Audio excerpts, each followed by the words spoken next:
Saudara, lembaga survei Indikator Politik Indonesia mengadakan survei nasional. Hasilnya, mayoritas warga Indonesia takut untuk menyampaikan pendapat. Anggota Komisi 3 fraksi P3 Arsul Sani menyebut perlu ada penengah dalam ketakutan masyarakat untuk menyuarakan pendapatnya. Arsul Sani juga menyebut bahwa di media sosial memang banyak dari masyarakat yang memprovokasi, membuat ujaran kebencian, dan menyebar hoaks atau disinformasi. Meski begitu, ia tak menampik fakta bahwa metode penegakan hukum dari kepolisian perlu dikritisi. Tidak hanya itu, ia menggarisbawahi tentang diperlukannya perumusan norma hukum yang lebih baik, khususnya pada Undang-Undang ITE.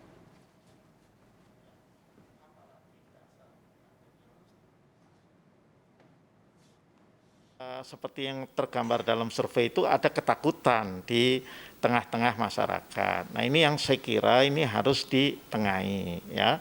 Kepolisian itu juga perlu selektif betul lah di dalam melakukan ya proses-proses penegakan hukum, bukan berarti harus dihentikan sama sekali karena memang faktanya di dunia media sosial kita banyak para provokator, banyak tukang hoax ya. Kami sendiri di Komisi 3 tentu akan terus mengkritisi ya beberapa kasus penegakan hukum yang dilakukan oleh kepolisian karena itu memang tugas kami untuk mengawasi Polri juga ya.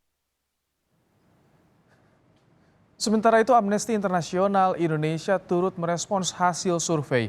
Direktur Eksekutif Amnesty International Indonesia, Usman Hamid, menilai pemerintah dan aparat kepolisian harus memberikan perhatian kepada temuan mengenai kekhawatiran masyarakat. Menurutnya, survei terbaru dari indikator tersebut mengonfirmasi sekian banyak temuan lain tentang kemerosotan kebebasan dalam berpendapat.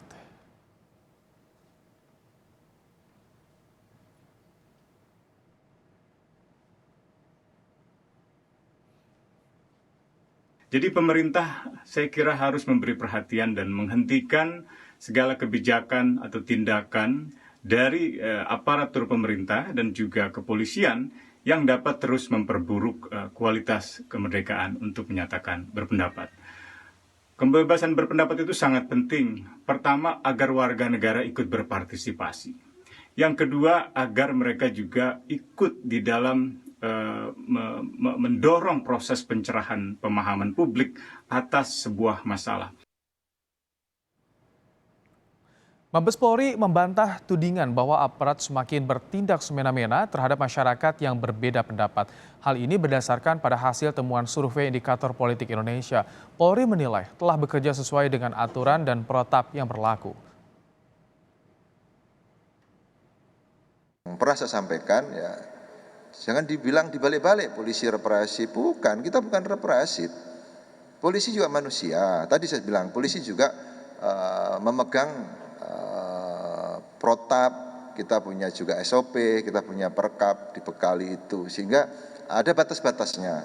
Kalau saat masa sudah anarki, tentunya pasti polisi akan melakukan tindakan-tindakan terukur, mulai dari tangan kosong sampai menggunakan pentungan, menggunakan tameng, bahkan menggunakan water cannon, menggunakan tembakan gas air mata. Tentunya itu fungsinya adalah untuk memecah belah, mengurai massa.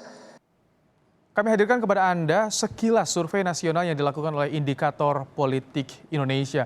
Dalam survei dengan pertanyaan setuju atau tidak dengan pendapat bahwa warga makin takut menyatakan pendapat, ada 21,9% responden sangat setuju, kemudian ada 47,7% agak setuju, ada 22% yang menyatakan kurang setuju, yang tidak setuju sama sekali menyatakan 3,6% dan tidak menjawab ada sekitar 4,9%.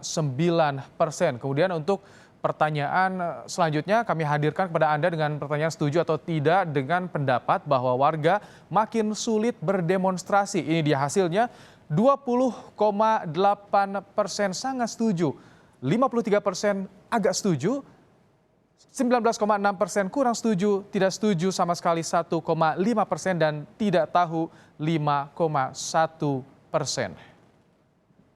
Kalangan mereka yang menyatakan bahwa semakin takut menyatakan pendapat, kepuasan terhadap demokrasi juga turun. Tuh lihat. Yang mengatakan kurang setuju atau tidak setuju bahwa sekarang warga makin takut menyatakan pendapat, kepuasannya 75%. Tapi yang setuju dengan variabel ini, yang variabel negatif ini, kepuasannya hanya 54%, bedanya jauh. Dan yang menyatakan kurang setuju atau tidak setuju bahwa sekarang orang sulit demonstrasi, kepuasannya 75%. Jadi kalau orang bebas demonstrasi, semakin puasnya. Tapi kalau tidak setuju dengan pernyataan, enggak kok, sekarang makin susah. Perbincangan terkait hasil survei indikator politik Indonesia soal warga takut berpendapat akan diulas bersama dengan rekan Friska Clarissa bersama dengan sejumlah narasumber. Silakan Friska. Terima kasih Ibrahim. Kita akan bahas langsung bersama dengan sejumlah narasumber. Sudah terhubung lewat sambungan Zoom Wakil Ketua Komisi 6 DPR fraksi PDI Perjuangan Arya Bima dan Ketua DPP Partai Demokrat Jansen Sitindaun. Selamat sore Bung Jansen, selamat sore Mas Arya. Selamat sore. Ya, selamat sore Friska, penonton Kompas, gimana pun berada? Sore, saya ke Mas Arya dulu. Dengan hasil survei indikator politik, yang warga yang menyatakan makin takut menyatakan pendapat ada 21,9% yang sangat setuju, ada 47,7% yang agak setuju. Apakah ini jadi alarm bagi pemerintah saat ini, Mas Arya? Enggak, saya kira. Karena? Saya kira tindakan pemerintah sudah tepat ya dengan demo yang kemarin itu kan bagaimana kelompok-kelompok kritis yang harusnya mendapatkan ruang untuk menyampaikan pendapat terkait dengan undang-undang Omnibus Law yang berjalan tertib tiba-tiba saja ditunggangi atau dimanfaatkan oleh beberapa kelompok yang ingin seolah-olah kawan-kawan yang kritis ini didorong untuk melakukan ditumpangi dengan tindakan-tindakan anarki. Jadi saya kasihan. Jadi dibedakan bahwa antara kelompok yang melakukan demonstrasi yang ugal-ugalan, yang anarkis dan yang merusak itulah kemudian mencederai semacam niat baik dari kawan-kawan mahasiswa atau masyarakat buruh yang sebenarnya itu adalah hak setiap warga negara untuk ikut berpartisipasi apalagi dalam sistem yang demokratis. Dan saya kira terus kemudian menjadi satu bentuk ketakutan yang mana sebenarnya takut karena akal sehat juga bahwa dia tidak mau ditumpangi oleh kelompok-kelompok anarki dengan memanfaatkan sebenarnya keinginan untuk mengekspresikan pendapatnya. Saya lihat itu satu hal yang saya anggap masih wajar dan saya kira polisi bertindak bukan kepada kelompok kritis tapi pada kelompok-kelompok anarki dan kelompok-kelompok yang hampir di semua tempat demo kecenderungan merusak dan saya tidak yakin kawan-kawan mahasiswa dan buruh itu mempunyai cara berpikir yang destruktif anarkis semacam itu. Saya kira polisi perlu lebih tegas kembali untuk menindak kelompok-kelompok yang memang tidak ingin demonstrasi tapi dia melakukan intrik menggunakan kelompok-kelompok kritis yang sebenarnya mempunyai tujuan yang mulia untuk menyampaikan hak pendapat dia. Dan saya kira masih dalam batas-batas wajar. Kalau sekarang ada ketakutan, saya kira bukan ketakutan yang permanen karena ini bukan pemerintahan yang represif. Di media sosial masih banyak kritik yang luar biasa, mencaci maki bahkan jadi dianggapnya masih wajar pendapat masyarakat dalam survei ini ya Mas Arya ya kalau dari PDI Perjuangan? Oh wajar, kemarin kan mau dibiarkan ya, mau dibiarkan unjuk rasa ricuh di hampir semua tempat, mulai membakar, mau semacam itu demonstrasi yang ugal-ugalan, mau demonstrasi yang mau kita tradisikan semacam itu. Tujuan kita tidak berdemonstrasi kok. Tujuan kita bernegara, ya, bermasyarakat bernegara. Demonstrasi atau demokrasi hanya sebagai satu instrumen. Ya. Saya 10 tahun jadi oposisi, saya juga tidak hanya numpangi buruh. Saya mimpin buruh juga demonstrasi, nggak ada. Saya bakar-bakaran 10 tahun. Ini baru berapa menit saja bikin onar semacam itu. Dan saya kira perlu ditangkap dan harus diproses ya. Untuk kawan-kawan mahasiswa, buruh tidak perlu ada ketakutan. Ya, Anda berani karena akal, Anda takut karena akal. Kalau situasi sekarang kelompok-kelompok itu masih ingin menumpangi Anda, saya kira ketakutan untuk hal-hal yang anarkis yang itu ugal-ugalan gilani itu Pak. Baik, Itu apapun hebatnya, Arya. apapun baiknya kalau dilakukan dengan cara-cara anarkis semacam itu membuat cedera itu yang Jadi saya kira tindakan ditakuti tegasnya oleh untuk yang anarkis. mereka-mereka. Kalau tadi kata Mas Arya, kalau Bung Jansen melihatnya ini masih wajar dan juga pendapat masyarakat soal survei tadi, Ya, Rizka. Bung Jadi Jansen, memang harus ganti-gantian bicara ini. Bung Jansen, Enggak. silakan. Jadi tidak bisa motong-motong. Jadi begini, terang ya, suara saya terang. Halo? Ya silakan Bung Jansen. Iya, jadi kalau saya berbeda pandangan dengan apa yang disampaikan oleh Mas Arya Bima ya. Jadi menurut saya dan menurut kami Partai Demokrat begitu, survei indikator ini sebenarnya adalah survei atas sesuatu hal yang sudah menjadi rahasia umum. Jadi, bukan hanya indikator sebenarnya yang menempatkan 70% masyarakat Indonesia ketakutan berpendapat di rejimnya Pak Jokowi ini begitu. Kemarin laporan Litbang Kompas juga sama, hampir senada juga isinya. Jadi responden di Litbang Kompas itu mengatakan persoalan yang paling mendesak untuk diperbaiki saat ini adalah soal kebebasan berpendapat. Gitu. Kalau kita tidak percaya misalnya, ya hasil dari penelitian internal orang Indonesia begitu, beberapa waktu yang lalu misalnya Freedom House, ya itu juga menempatkan Indonesia itu mengalami defisit demokrasi sejak di masa Pak Jokowi ini ya. Kalau di masa Pak SBY itu posisinya bebas, free. Jadi di masa Pak Jokowi ini sampai 2018 itu bebas sebagian, partially free. Ini belum diuji lagi nih, belum dinilai lagi 2018 sampai 2020 ini. Jangan-jangan bukan lagi bebas sebagian, sama sekali tidak bebas begitu. Atau misalnya kalau kita ingin mencari rujukan tambahan begitu. Karena satu saksi bukan saksi, satu bukti bukan bukti kan begitu. Misalnya The Economist misalnya. 2017 juga menobatkan Indonesia demokrasi cacat di berkinerja buruk. Itu katakannya, demokrasi yang cacat berkinerja buruk. Terjun dari ranking 48 ke 68.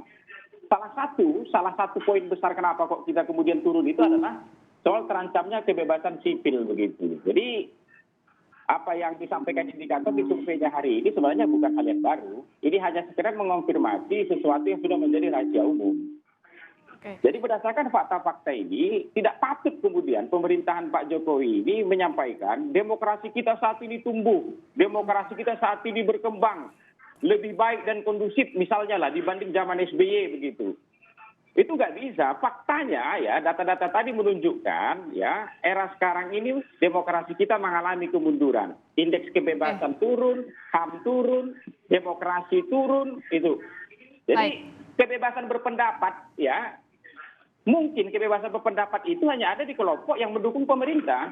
Itu dia. Kalau yang kontra pemerintah begitu atau berbeda sudut pandang dengan pemerintah, apa yang disampaikan indikator dan lembaga-lembaga Kompas, The Economist, Freedom House tadi itu itu menemukan buktinya begitulah, mengkonfirmasi sesuatu yang sudah menjadi rahasia. Kita akan tanyakan ini ke Mas Arya. Dikatakan tadi ada defisit demokrasi di pemerintahan sekarang, kata Bung Jansen, dengan hasil survei ini salah satunya.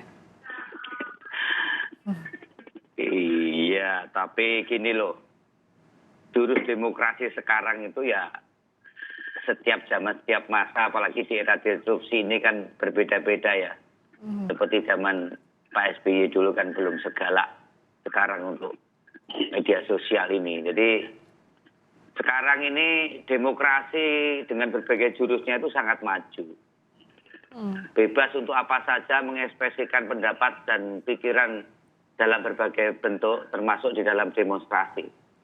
Nah, bahwa ada yang diamankan, tentu itu sudah keluar dari rel demokrasi. Demokrasi tidak berarti bebas tanpa aturan main, tanpa batas. Jadi kebebasan kita jangan sampai merugikan kebebasan orang lain, intinya begitu. Jadi orang sekarang bisa ngomong apa saja kok, menulis apa saja kok, berbuat tentunya apa saja dalam statement demonstrasi yang diatur ya. Ya. Kapan sih ada zaman seperti sekarang ini? Tantangannya jadi dianggap sama Mas Arya tadi media sosial, disrupsi. Nah, saya tanya ke Bung Jansen, waktu zamannya Pak SBY, kalau tadi kata Mas Arya melihat kalau zaman sekarang nih disrupsinya lebih kencang. Ada media sosial di sana, orang bisa kasih hoax dengan bebas. Gimana Bung Jansen lihatnya? Sama saja. Soal perkembangan media sosial ini di zaman Pak SBY juga sudah berkembang. Ini kembali ke soal pimpinan tertinggi. Pak SBY itu bukanlah orang yang mengatakan dalam kampanye-kampanyenya di 2004 atau 2009 ketika 2 kali maju pilpres misalnya, saya ini orang yang suka di demo begitulah, datanglah berdemo begitu. Tidak pernah beliau mengatakan begitu.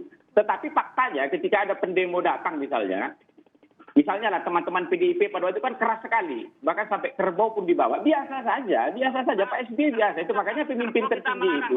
Pak Jansen. Oke. Sabar, Mas Arya? Ini dipakai Zoom, susah potong-potongan, satu-satu kita bicara. Jadi apa namanya? Ya, tadi masalah kerbau saya harus menggarisbawahi. Oke, nanti akan dijawab oleh Mas Arya. Ya, Bung Jansen, jelaskan dulu singkat. Jadi masa itu macam-macam jenis demo, ada yang bawa kerbau lain semua segala macam begitulah. Maksud saya, ya, yang paling penting itu adalah pimpinan di pucuk tertinggi. Telinganya itu tidak boleh tipis di era demokrasi hari ini, tidak boleh tipis, itu dia. Jadi yang kedua saya ingin menegaskan begini, ya, jangan sampai kemudian, ya, beda pendapat dengan negara itu sama dengan masuk penjara atau ditangkap. Nah, harusnya survei Burhan itu membuka lebih luas tabir itu sebenarnya. Orang takut berpendapat dalam hal apa? Kalau dia berpendapat di medsos misalnya, menyatakan istriku tersayang, itu selamat ulang tahun, itu kan pendapat juga, nggak ada masalah itu. Oke, kita kan lempar ini, kita tanyakan ke Mas Arya. Mas Arya silakan dijawab. Pak Jansen, saya garis bawahi, kita diatur dengan etika dalam partai kami. Kerbau itu lihat statement jejak sosialnya, saya menentang habis itu. Mengekspresikan kerbau pada saat kami di oposisi. Tapi intinya begini loh, saya melihat bahwa orang bisa mencaci maki presiden saat ini begitu bebas di media sosial dan tidak ditindak. Ya, memang kecuali ada hal yang menyangkut menyebarkan nama baik dan menyebarkan hoak atau hasutan, itu undang-undang, ya, undang-undang ITE itu yang waktu Pak SBY yang buat. Nah, kalau itu yang namanya menyebarkan hoak dan menyebarkan hasutan, ya itu bukan demokrasi, jangan terus dikebiahui itu demokrasi. Itu demokrasi yang mau menang sendiri. Jadi menurut saya sekarang ini malah justru ada demokrasi yang menurut saya kebablasan, walaupun masih ditoleran ya kan itu. Jadi semua orang mengartikan demokrasi sendiri-sendiri, sesuai dengan kepentingannya sendiri. Padahal menurut saya dalam demokrasi bukan berarti tidak ada batasan, justru ada batasan aturan main. Ya. Apa artinya? Artinya kita bebas, ya, tapi terbatas, tidak merampas kebebasan orang lain. Ya.